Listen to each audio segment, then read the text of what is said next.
Crer em Jesus como seu substituto é a única condição para você ser salvo.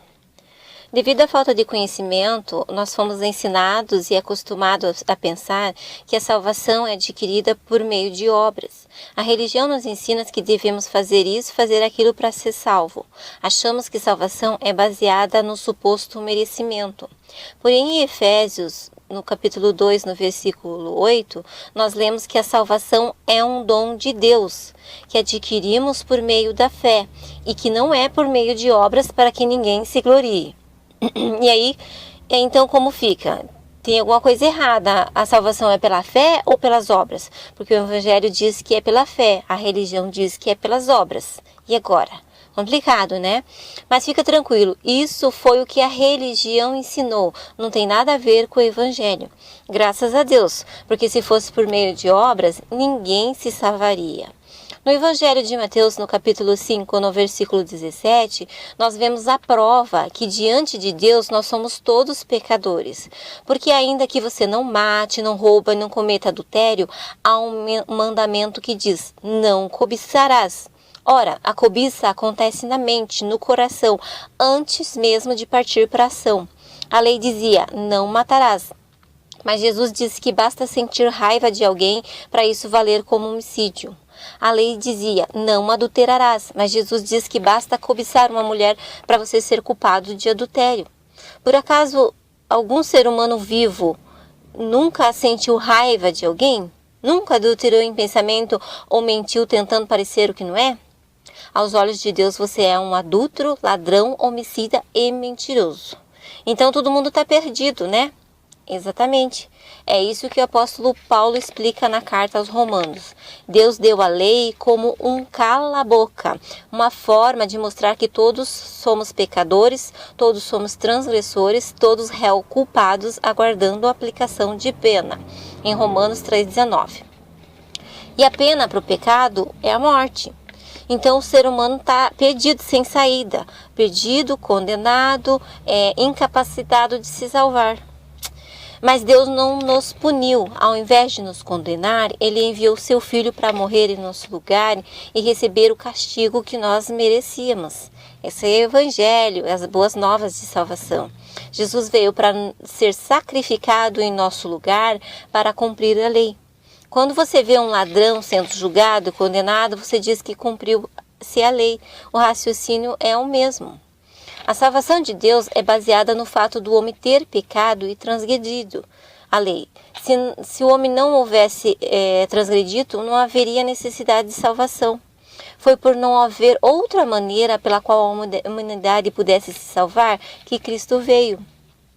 Mesmo a gente não conseguindo ser perfeito como a lei exige, Jesus vem e cumpre em nosso lugar, nos salvando de graça. Tudo o que era necessário para a nossa salvação, Deus já fez em Cristo. Nossos pecados já foram perdoados no Senhor Jesus. Se tivéssemos capacidade, merecimento, não teria necessidade de Cristo ter vindo ao mundo e sofrido tanto. Ele passou por tudo isso para pagar a pena do nosso pecado. Deus nos deu uma nova oportunidade de salvação. Não temos mais nada a acrescentar, eu só preciso crer, por isso a salvação é pela fé. Não precisamos executar nenhuma obra, não depende de nós. Não podemos fazer nada para conquistá-la ou merecê-la. Precisamos recebê-la como um presente, porque se obras fosse requisito para a salvação, deixaria de ser favor e merecido de ser graça. O sacrifício de Cristo é perfeito, basta que acreditemos. Somos salvos pela obra que Deus realizou por nós e não pelas obras que realizamos para Deus. Para sermos salvos, precisamos reconhecer que somos todos pecadores e que dependemos da graça de Deus.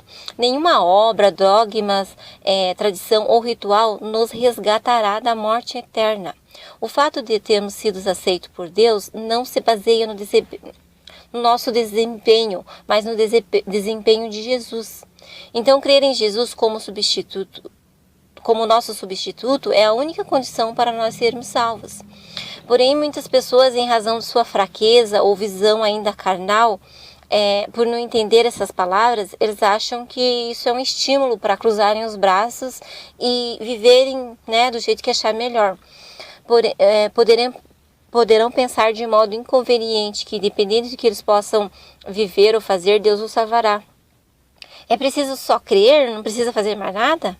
Para nos salvarmos, não precisamos fazer nada, mas uma vez que realmente fomos salvos, o efeito, o resultado dessa salvação será transformação de vida e santificação. É impossível uma pessoa ser realmente salva e não ter transformação de vida, continuar sendo velho, homem, carnal. Se ele continua, é porque não entendeu nada do Evangelho ainda. Todo aquele que é salvo de verdade tem transformação de vida. Transformação esta que ocorre no momento em que ouvimos e cremos no Evangelho. Evangelho é aquilo que Cristo fez para nos salvar. Quando ouvimos, entendemos e aceitamos e confessamos Jesus como Salvador, nascemos de novo no sentido espiritual. Somos novas criaturas, recebemos o Espírito Santo que agora passa a habitar em nós. Por isso que Jesus falou que era necessário nascer de novo no sentido espiritual. Além de sermos justificados e salvos, ainda recebemos o Espírito Santo que nos capacita a viver conforme a vontade de Deus. É o Espírito Santo que nos capacita a mudarmos, a vencer o pecado. Ele nos guia na verdade da palavra de Deus.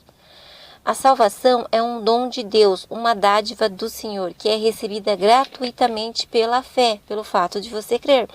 De forma prática, para nos salvarmos, precisamos nos arrepender dos nossos pecados, entender que somos pecadores, entender que estávamos destinados à condenação e crer que Jesus deu a vida em nosso lugar, crer que Ele pagou a nossa dívida, crer que precisamos nos render totalmente a Jesus, crer em Jesus Cristo como Senhor e Salvador da nossa vida.